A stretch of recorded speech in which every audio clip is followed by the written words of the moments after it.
Welcome to the Ken Willis Podcast. This is going to be kind of a daily thing that I'd like to do. It may not happen every day, but I'd like to just start going through the scriptures.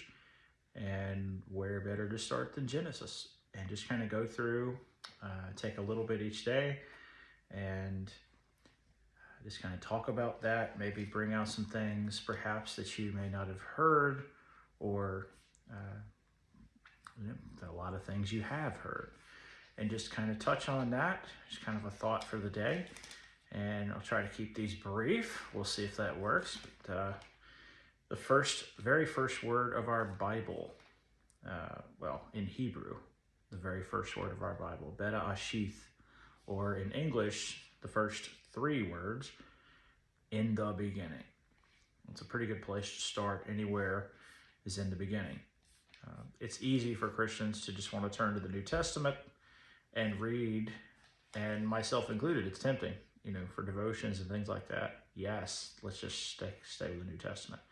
But we really have to go back all the way to the beginning in the Old Testament, and understand why the New Testament is so amazing.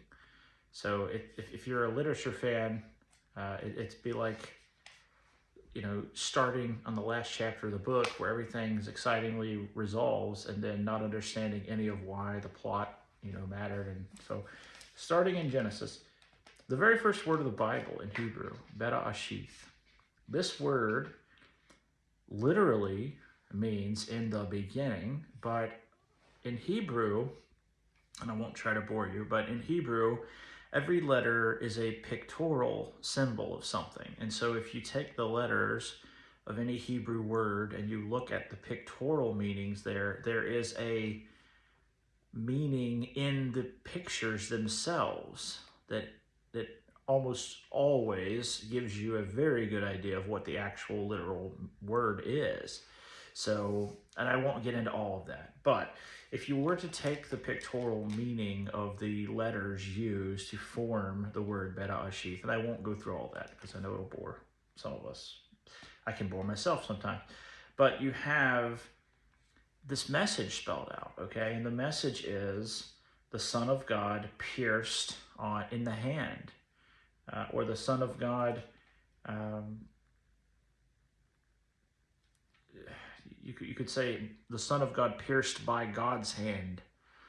Okay, so this idea that the Son of God is going to be pierced. He is going to somehow be, and I left out part of that, pierced in the hand on a tree. The Son of God pierced in the hand or by God's hand on a tree. So if you go through each letter of that and you look at that, you see that right here in the very first word of the gospel, or the very first word of the Bible, you have the gospel in the very first word of the very first verse of the very first chapter. So literally, when Jesus says, I am the Alpha and the Omega, I am the first and the last, I am the beginning and the end. And John says, he who was from the beginning. In several places he says that. John says that in the Gospel of John, and then also in his epistles later.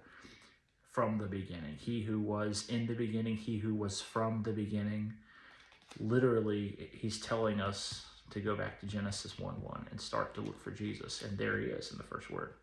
So I hope that is interesting. And then tomorrow, maybe we will look at the rest of that verse. But Jesus is in the beginning.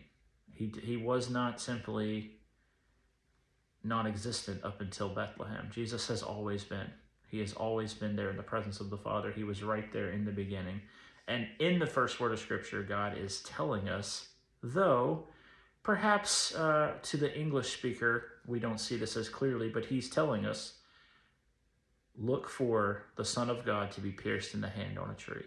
And that is exactly what the gospel is it all points to the cross. And it points to the cross from the very beginning.